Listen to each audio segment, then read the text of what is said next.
depannya, dan supaya pintu-pintu gerbang tidak tinggal tertutup. Aku sendiri hendak berjalan di depanmu dan hendak meratakan gunung-gunung, hendak memecahkan pintu-pintu tembaga dan hendak mematahkan palang-palang besi. Aku akan memberikan kepadamu harta benda yang terpendam dan harta kekayaan yang tersembunyi, supaya engkau tahu bahwa akulah Tuhan Allah Israel yang memanggil engkau dengan namamu. Oleh karena hambaku Yakub dan Israel pilihanku, maka aku memanggil engkau dengan namamu, menggelari engkau sekalipun engkau tidak mengenal aku. Akulah Tuhan dan tidak ada yang lain, kecuali aku tidak ada Allah. Aku telah mempersenjatai engkau sekalipun engkau tidak mengenal aku, supaya orang tahu dari terbitnya matahari sampai terbenamnya bahwa tidak ada yang lain di luar aku. Akulah Tuhan dan tidak ada yang lain, yang menjadikan terang dan menciptakan gelap, yang menjadikan nasib mujur dan menciptakan nasib malam.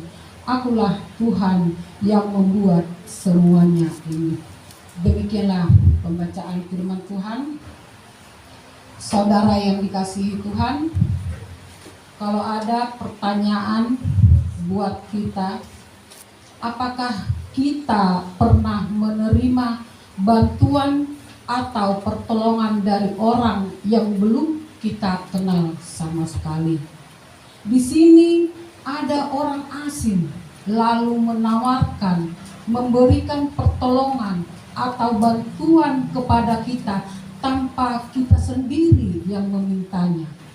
Kita boleh luput dari masalah, kita boleh luput dari segala pergumulan kita tadi. Disinilah kita, saudara-saudara yang dikasihi Tuhan, terkadang dalam hidup ini kita kadang tidak mengerti.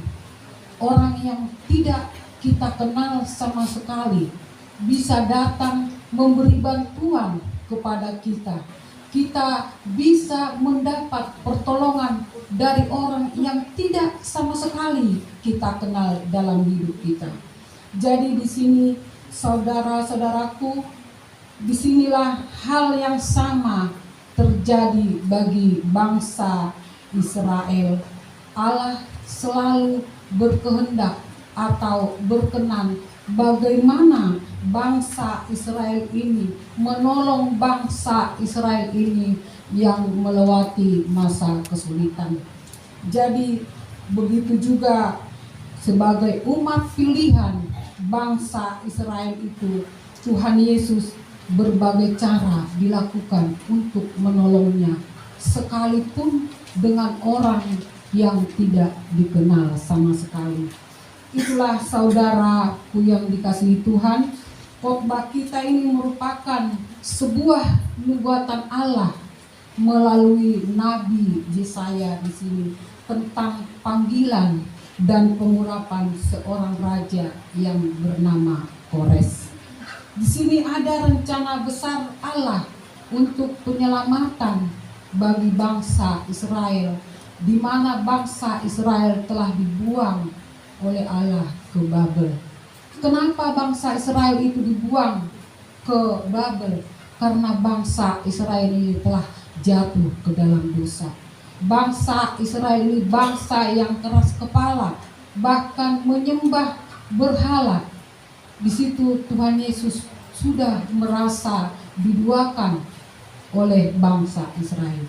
Di sini pertanyaan bagi kita di sini, Allah ingin mewujudkan rencananya tadi untuk menyelamatkan bangsa Israel melalui pilihannya, yaitu Kores. Pertanyaannya, siapakah Kores itu?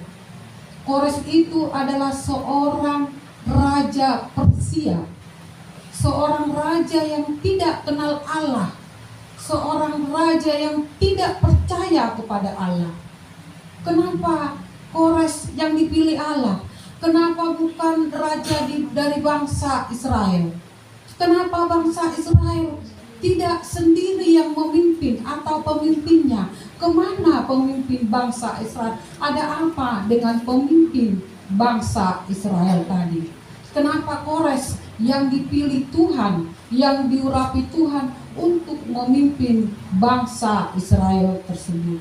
Jadi di sini saudaraku yang dikasihi Tuhan, Kores tadi dipilih memimpin bangsa Israel karena di antara bangsa Israel, pemimpin ataupun umatnya sudah saling tidak ada kasih sama sekali.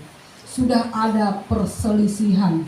Bagaimana caranya Tuhan Yesus menyatukan umat Israel sebagai umat yang pilihan Tuhan, menyatukan pemimpin Israel dengan umatnya? Bagaimana caranya Tuhan Yesus? Makanya tadi Kores dipilih Tuhan, sementara Kores adalah bukan orang yang percaya kepada Yesus. Jadi di sini saudaraku yang dikasihi Tuhan, ada juga pemimpin Israel yang merasa dirinya hebat, yang merasa dirinya segala-galanya. Jadi mereka tidak memperdulikan lagi umatnya, mereka tidak memperdulikan lagi atas kepemimpinannya. Itulah yang terjadi kepada pemimpin bangsa Israel pada saat ini. Jadi saudaraku di sini, bangsa Israel tadi sudah tidak mendengar suara Tuhan, sudah tidak mau menerima pengajaran dari Tuhan. Bahkan mereka tadi sudah menyembah berhala. Itu yang menyakitkan hati Tuhan, menyembah berhala.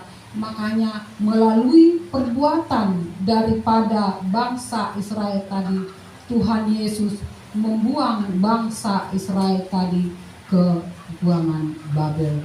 Jadi saudara-saudaraku yang dikasihi Tuhan di sini kasih Tuhan itu kekal selama-lamanya. Tuhan menghukum bangsa Israel bukan karena kemarahannya, tapi karena kasih daripada Tuhan, sehingga bangsa Israel dibuang ke Babel itu bukan semata kebencian dari Tuhan, tapi bagaimana cara Tuhan agar mengasihi umatnya, dan bagaimana manusia yang ada bangsa Israel tidak binasa karena dosa. Jadi Tuhan di sini kasihnya kekal selama-lamanya bagi umatnya. Dari situlah Tuhan memakai Raja Kores untuk memimpin bangsa Israel.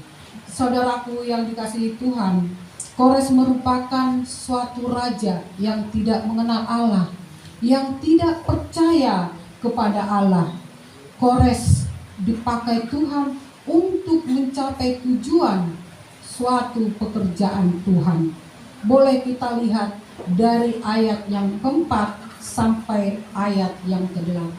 Ada dua yang diperlihatkan oleh Allah untuk memanggil Kores menjalankan tugas yang besar kepada dirinya. Yang pertama, karena Allah adalah Allah yang sejati pada janji-janjinya. Allah ingin memulihkan relasi bangsa Israel kepada perjanjian selaku umat pilihannya yang dijanjikannya kepada nenek moyangnya, yaitu Abraham, Ishak, dan Yakub. Jadi saudara-saudaraku, yang kedua, Allah adalah satu-satunya Tuhan yang berdaulat atas kehidupan manusia. Allah menyelamatkan bangsa Israel melalui Raja Kores, membuktikan bahwa Allah satu-satunya Tuhan yang tidak dapat dibanding-bandingkan dengan ilah-ilah lain. Jadi seperti yang tertulis di ayat yang ke-6, supaya orang tahu dari terbitnya matahari sampai terbenamnya bahwa tidak ada yang lain di luar aku. Akulah Tuhan dan tidak ada yang lain. Itulah yang tertulis dari firman Tuhan di ayat yang ke-6 tadi. Jadi saudara-saudaraku yang dikasihi Tuhan, di sini Tuhan berdaulat atas kehidupan dan masa depan manusia. Tuhan berdaulat atas kehidupan saya, kehidupan saudara, masa depan saya, dan masa depan saudara. Tuhan yang bisa berdaulat atas segala-galanya. Jadi saudara di sini, Tuhan sendiri memanggil Kores, mengurapi dan menyertai Kores memimpin bangsa Israel. Tuhan sendiri yang memastikan bagaimana pekerjaan keberhasilan Kores. Jadi Tuhanlah yang berkuasa, yang berdaulat untuk memakai siapa saja. Seperti kuasa atas Tuhan, tidak ada yang dapat menantang apapun kehendak Tuhan. Tuhanlah yang berdaulat. Tuhanlah yang berkuasa atas terang dan gelap, atas kemujuran dan malapetaka. Jadi jika kita lihat Tuhan yang menyatakan dalam khotbah ini, Tuhan bisa memakai siapa saja yang diinginkan Tuhan untuk menjalankan tugas yang diberikan Tuhan kepada umatnya. Jadi di sini kita ada pertanyaan bagi kita di sini. Apakah kita sudah merasa bahwa hidup kita sudah dipakai Tuhan untuk mencapai sebuah tujuannya? Apakah kita sudah merasa bahwa hidup kita sudah dipakai Tuhan untuk mencapai tujuannya?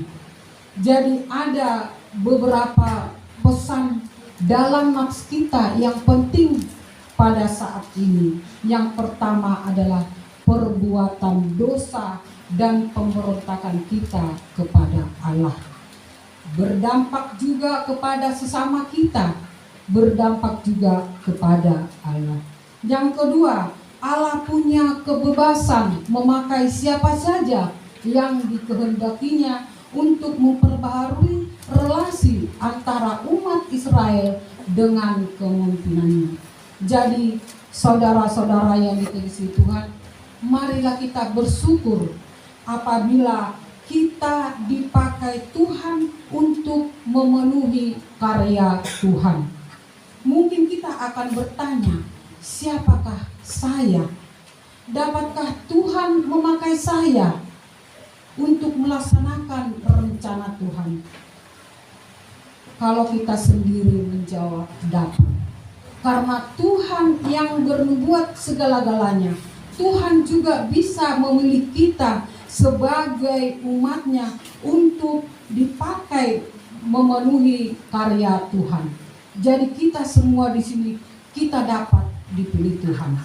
Sebagaimana tadi Tuhan berdaulat atas Kores, demikian juga Tuhan berdaulat atas hidupnya. Jadi di sini saudara-saudaraku, apakah kita mau menanggapi panggilan Tuhan bagi hidup kita? Kita tidak perlu menjawabnya. Mari kita renungkan dalam hidup kita. Apakah saya mau? Apakah saudara mau? Apakah kita mau memenuhi panggilan Tuhan? Memenuhi tanggapan panggilan Tuhan tadi? Apakah kita Allah atau kita itu mampu membangkitkan si Kores tadi sebagai hamba yang dipilihnya? Kita juga harus mampu seperti Kores. Kores sendiri aja orang yang tidak percaya kepada Tuhan. Kenapa kita? Kita sebagai umat pilihan Tuhan, kita yang percaya kepada Tuhan, kenapa kita tidak bisa memenuhi penggenapan Tuhan yang dipilih Tuhan sebagai alat untuk merencanakan semua pekerjaan Tuhan? Jadi di sini kita, saudara-saudaraku, sebagai orang-orang percaya, marilah kita menanggapi panggilan Tuhan. Dan kita harus bersyukur, Tuhan masih memakai saya, Tuhan masih memakai kita semua, Tuhan masih mempercayakan tugas Tuhan diberikan kepada kita. Coba kalau Tuhan tidak melihat kita, tidak memperdulikan kita, tidak memperhitungkan kita manusia ciptaannya. Bagaimana hidup kita untuk yang akan datang? Sedangkan Kores adalah raja yang tidak percaya kepada Tuhan. Tuhan bisa mengurapinya. Tuhan bisa memanggil Kores. Kenapa kita tidak? Jadi di sini kita sebagai orang yang percaya, marilah kita menggenapi panggilan Tuhan. Marilah kita sebagai orang yang percaya bersyukur bahwa Tuhan masih memilih kita. Kalau ada juga kegiatan-kegiatan yang diserahkan dari gereja kita, berarti Tuhan telah memilih saudara. Ada juga pemilihan calon sintua. Kenapa tidak mau? Seharusnya mau, karena Tuhanlah yang memilih saudara menjadi calon sintua. Begitu juga kita sebaliknya. Kalau Tuhan memberikan tugas di dalam gereja, kenapa kita tidak mau? Berarti Tuhan masih memilih kita sebagai hambanya. Tuhan masih peduli akan kehidupan kita. Jadi jangan kita sia-siakan panggilan Tuhan. Mari kita genapi pekerjaan yang diberikan Tuhan kepada kita, agar kita bisa menjalankan hidup kita untuk yang akan datang. Karena Tuhan telah menggenapi dan janji Tuhan tidak pernah diingkari. Tuhan akan memberikan keselamatan bagi kita di mana kita percaya kepada Tuhan. Tuhan tidak pernah ingkar janji. Tuhan tetap pada janjinya. Tergantung kita pribadi lepas pribadi. Apakah kita benar-benar mau menyerahkan diri kepada Tuhan? Apakah kita cuma simbol saja datang ke gereja? Seperti di sini anak-anak Sidi, apakah kalian ini datang ke gereja hanya untuk mendapatkan khotbah, dibawa ke sekolah?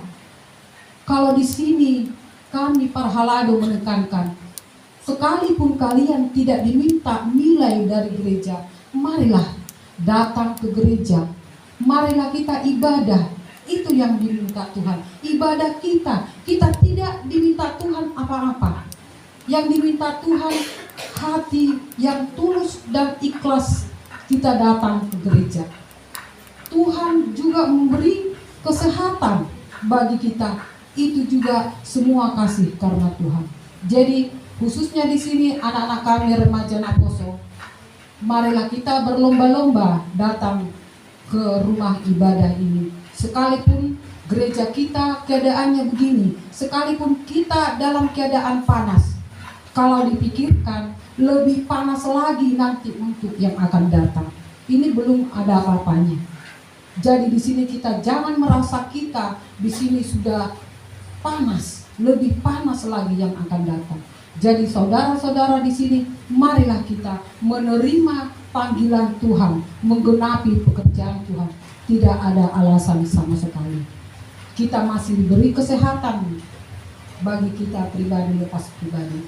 Mari kita serahkan diri kita kepada Tuhan. Selagi kita masih sehat, masih diberi Tuhan kesempatan bagi kita, mari kita berikan waktu dan pikiran serta tenaga kita buat kemuliaan nama Tuhan. Amin. Kita berdoa.